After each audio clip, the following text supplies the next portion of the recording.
BBMP ಬದಲಾಗಿ ಈಗ GBA ಆಗಿದೆ. ಗ್ರೇಟರ್ ಬೆಂಗಳೂರು ಆದ್ಮೇಲೆ ಸಾಕಷ್ಟು ನಿರೀಕ್ಷೆಗಳಿಗೂ ಬೆಂಗಳೂರು ಬದಲಾಗುತ್ತೆ ಅಂತೇಳಿ. ಸೊ ಅದರಲ್ಲೂ ಕೂಡ ಈಗ ಜೂನ್ 30ರೊಳಗಾಗಿ ಸುಪ್ರೀಂ ಕೋರ್ಟ್ ಜಿಬಿಎ ಚುನಾವಣೆ ನಡೆಸಬೇಕು ಅಂತೇಳಿ ಆದೇಶ ಮಾಡಿದೆ. ಸೊ ಈಗಾಗಲೇ ಎಲ್ಲೋ ಒಂದ್ ಕಡೆ ಚುನಾವಣೆ ನಡೆಯುತ್ತಾ ಅಥವಾ ಮುಂದೂಡಲಾಗ್ತದೆ ಅಂತೇಳಿ ಸಾಕಷ್ಟು ಗುಸುಗುಸು ಕೂಡ ಸುದ್ದಿಗಳು ಕೇಳಿ ಬರ್ತಿತ್ತು.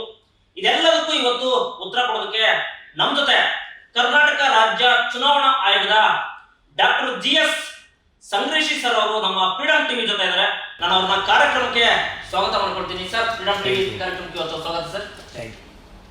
ಸರ್, ಡಾಕ್ಟರ್ ಜಿಎಸ್ ಸಂಗ್ರೇಶಿ, ಮೊದಲನೇದಾಗಿ ಧಾರವಾಡ ಯೂನಿವರ್ಸಿಟಿಯಿಂದ ಮೊದಲನೇದಾಗಿ ಗೌರವ ಡಾಕ್ಟರೇಟ್ ಅಂದ್ರೆ ನಿಮ್ಮ ಆಡಳಿತ ಸೇವೆಯನ್ನ ನೋಡಿ, ನ್ಯಾಯಾಂಗ ಸೇವೆಯನ್ನ ನೋಡಿ ನಿಮಗೆ ಗೌರವ ಡಾಕ್ಟರೇಟ್ ಲಭಿಸಿದೆ. ಸೊ ಅದಕ್ಕೆ congratulation sir.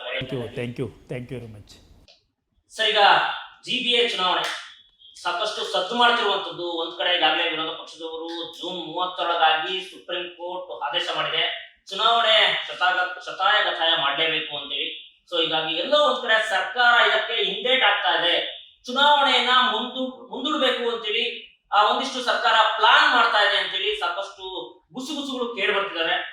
June 30ರೊಳಗೆ supreme court ಆದೇಶದಂತೆ ಚುನಾವಣೆ ನಡೆಯುತ್ತಾ ಸರ್?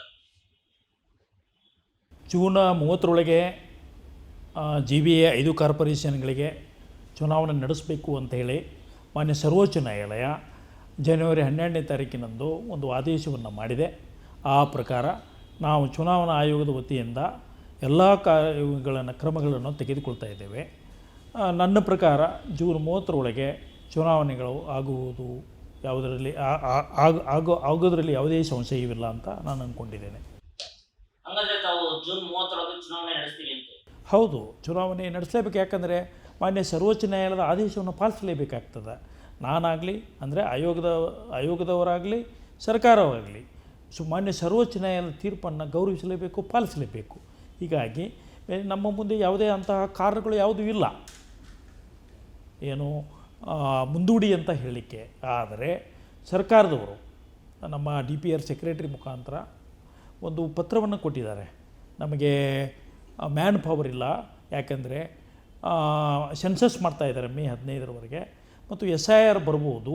ಹೀಗಾಗಿ ಮ್ಯಾನ್ ಪವರ್ದ ಇದು ಕಡಿಮೆ ಆಗ್ತದೆ, ಮಾನವ ಸಂಪನ್ಮೂಲ ವ್ಯಕ್ತಿದು ಏನು ನಾವೇನು ಹೇಳ್ತೇವೆ ಆಫೀಸರ್ಸು ಕಡಿಮೆ ಆಗ್ತದೆ.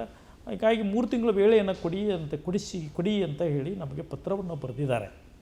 ಆದರೆ ವೇಳೆಯನ್ನು ಕೊಡುವುದು ಬಿಡುವುದು ನನ್ನ ಹತ್ರ ಇಲ್ಲ. ಯಾಕಂದರೆ ಈಗಾಗಲೇ ಅದು ಸುಪ್ರೀಂ ಕೋರ್ಟ್ನಲ್ಲಿ ಇರೋದರಿಂದ ಸುಪ್ರೀಂ ಕೋರ್ಟ್ ಡೈರೆಕ್ಷನ್ ಜೂನ್ 30ರೊಳಗೆ ನೀವು ಕಂಪ್ಲೈ ಮಾಡಬೇಕು, ಜುಲೈ 20ಕ್ಕೆ ನಮಗೆ ರಿಪೋರ್ಟ್ ಮಾಡಬೇಕು ಅಂತ ಹೇಳಿ ಒಂದು ಕಠೋರವಾದಂಥ ಏನು ಹೇಳ್ತಾ ಇದ್ರಿ ನೀವು, ಸ್ಟ್ರಿಕ್ಟ್ ಡೈರೆಕ್ಷನ್ ನಮಗೆ ಕೊಟ್ಟಿರುವುದರಿಂದ ಮತ್ತು ಸರ್ಕಾರಕ್ಕೂ ಕೂಡ ಅದರಲ್ಲಿ ಸ್ಟ್ರಿಕ್ಟ್ ಡೈರೆಕ್ಷನ್ ಇರೋದರಿಂದ ನಾವು ಮಾನ್ಯ ಸರ್ವೋಚ್ಚ ನ್ಯಾಯಾಲಯಕ್ಕೆ ಒಂದು ಅರ್ಜಿಯನ್ನು ಹಾಕಿದ್ದೇವೆ.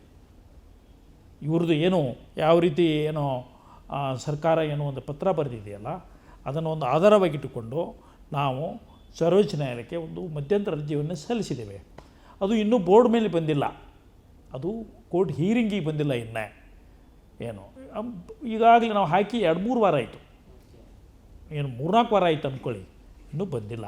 ಆದರೆ ನಮಗೆ ಚುನಾವಣೆ ದಿನಾಂಕಗಳು ಜೂನ್ 30ರೊಳಗೆ ಮಾಡಬೇಕಾಗಿರುವುದರಿಂದ ದಿನಗಳು ಕಡಿಮೆ ಆಗ್ತಾ ಇದ್ದಾವೆ. ಹೀಗಾಗಿ ನಾವು ಚುನಾವಣೆಗಳನ್ನು ನಿಗದಿತ ವೇಳೆಯಲ್ಲಿ ಮಾಡಲೇಬೇಕಾಗಿದೆ. ಕ್ಷಣ ಕ್ಷಣದ ಸುದ್ದಿಗಳಿಗಾಗಿ ಫ್ರೀಡಂ ಟಿವಿ ಸಬ್ಸ್ಕ್ರೈಬ್ ಮಾಡಿ, ಲೈಕ್ ಮಾಡಿ ಹಾಗೂ ಫಾಲೋ ಮಾಡಿ. ಹೊಸ ಸುದ್ದಿಗಳ ನೋಟಿಫಿಕೇಶನ್ಗಾಗಿ ಬೆಲ್ ಐಕಾನ್ ಮೇಲೆ ಕ್ಲಿಕ್ ಮಾಡಿ.